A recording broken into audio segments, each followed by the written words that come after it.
Hello, good morning, नमस्कार, सत श्री अकाल, आदाब। आप सभी लोगों का एक बार फिर स्वागत है अपने यूट्यूब चैनल एग्जाम पार पे। आज हम लोग पॉलिटी स्पेशल में क्लास 7 पढ़ने जा रहे हैं। क्लास 7 अभी तक हम लोगों ने पीछे की 6 कक्षाओं में कंपनी का शासन और क्राउन का शासन पढ़ा यूनिट फर्स्ट में। आज संभवतः यूनिट फर्स्ट की अंतिम क्लास होगी। आज हम लोग बहुत ही इंपॉर्टेंट टॉपिक पढ़ने जा रहे हैं भारत के संवैधानिक विकास में 1935 का भारत शासन अधिनियम, जिसे मिनी संविधान भी कहा जाता है, क्योंकि इसी से 70% से अधिक भाग वर्तमान समय में अपने संविधान में लागू किए गए हैं। इस अधिनियम से कुछ महत्वपूर्ण काम किए गए। इस अधिनियम के तहत ब्रिटिश संविधान द्वारा भेजा गया यह सबसे बड़ा विस्तृत दस्तावेज था। यह ब्रिटिश संविधान द्वारा भेजा गया सबसे बड़ा विस्तृत दस्तावेज था। 70% से अधिक भाग भारतीय संविधान में इसी अधिनियम से लिया गया है। इसमें 10 अनुच्छेद, 14 भाग तथा 321 अनुच्छेद थे। और इस अधिनियम के तहत एक अखिल भारतीय संघ का गठन किया गया, स्थापना की गई, जो 11 ब्रिटिश प्रांत थे और 6 ब्रिटिश कमिश्नरी एवं देशी रियासतें थी। इसी अधिनियम के तहत प्रांतों के द्वैत शासन का अंत किया गया और केंद्र के द्वैत शासन का शुरुआत किया गया। तो ये बहुत ही इंपॉर्टेंट टॉपिक समझ लीजिए है कि प्रांतों के द्वैत शासन का अंत कब किया गया, किस अधिनियम के तहत किया गया, 1935 भारत शासन अधिनियम। और केंद्र में द्वैत शासन की शुरुआत कब की गई, तो 1935 के भारत शासन अधिनियम द्वारा। आरबीआई की स्थापना की गई इसी अधिनियम के तहत। सुप्रीम कोर्ट को कलकत्ता से नई दिल्ली स्थानांतरित किया गया।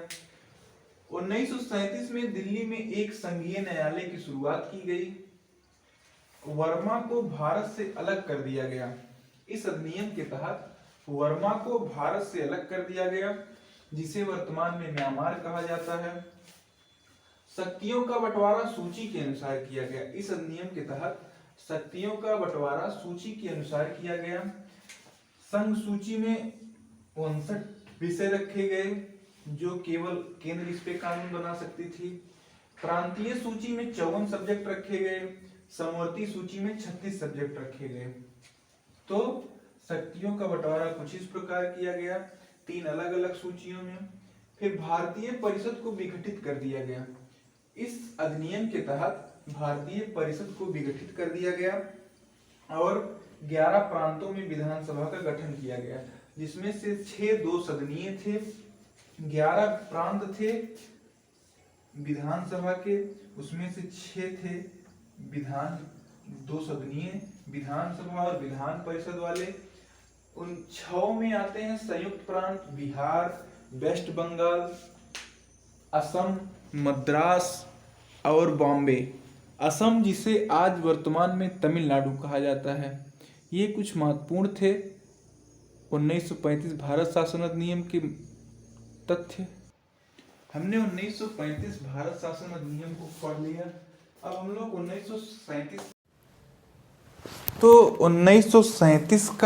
1937 में प्रांतीय निर्वाचन हुआ। उसके बाद फरवरी 1937 में प्रथम बार प्रांतीय चुनाव हुआ 11 प्रांतों में। ठीक, जब 11 प्रांतों में चुनाव हुआ तो कांग्रेस बहुत बड़ी पार्टी बनके भारत में उभरी। 5 प्रांतों में पूर्ण बहुमत से सरकार बनाई तथा 3 में सबसे बड़ा दल बनकर उभरा और गठबंधन के साथ सरकार बनाई। मतलब 8 राज्यों में कांग्रेस की सरकार थी, पंजाब में यूनियनिस्ट पार्टी की सरकार थी, बंगाल में कृषक प्रजा पार्टी एंड मुस्लिम लीग का गठबंधन की सरकार थी। कांग्रेस का पूर्ण बहुमत मद्रास, बिहार, उड़ीसा, मध्य प्रांत जिसे आज मध्य प्रदेश कहते हैं, संयुक्त प्रांत जिसे आज उत्तर प्रदेश कहते हैं, ये सरकारें बन गई अपने अपने राज्य में। फिर 1939 में क्या होता है, उस समय कांग्रेस भारत में सबसे बड़ी पार्टी थी और 1939 में द्वितीय विश्व युद्ध होने लगा। तो ब्रिटेन ने बिना अनुमति लिए कांग्रेस से भारतीय सैनिकों को ब्रिटेन की तरफ से युद्ध के लिए भेज दिया। इससे कांग्रेसी काफ़ी खपा हुए और सभी मुख्यमंत्री, सभी मंत्रिपरिषद अपना अपना त्यागपत्र दे दिए और 22 दिसंबर 1939 को मुस्लिम लीग और डॉक्टर भीमराव अंबेडकर द्वारा इस दिवस को मुक्ति दिवस मनाया गया कि अब हम लोग मुक्त हैं, आप हम पे अधिकार नहीं कर सकते हैं। इस तरह से भारत का संवैधानिक विकास हम लोग पढ़ चुके हैं। यूनिट फर्स्ट, क्राउन का रूल, कंपनी का रूल दोनों समाप्त कर लिए हैं अच्छे से। 7 कक्षा में हम लोग यूनिट फर्स्ट ख़त्म कर चुके हैं, आप लोग इसका रिवीजन कर लीजिए। कल नेक्स्ट डे हम लोग पढ़ेंगे यूनिट सेकेंड, संविधान सभा। 1895 में मौखिक रूप से बाल गंगाधर तिलक ने संविधान सभा की मांग की।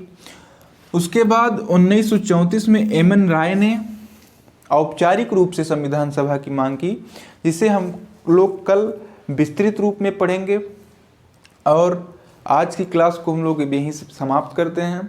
ज़्यादा लंबी क्लास से नहीं डालता हूं क्योंकि आप लोग सरलता से पढ़ लें और अच्छे से इसका एग्ज़ाम के टाइम 10 मिनट रिवीजन कर लें, काम हो जाए। और ये बहुत ही महत्वपूर्ण ऐसी श्रृंखला चलती रहेगी। पॉलिटी स्पेशल बैच की फ्री ऑफ कॉस्ट पूरा सिलेबस पढ़ाया जाएगा। प्लीज़ चैनल को लाइक, शेयर एंड सब्सक्राइब करें। Thank you.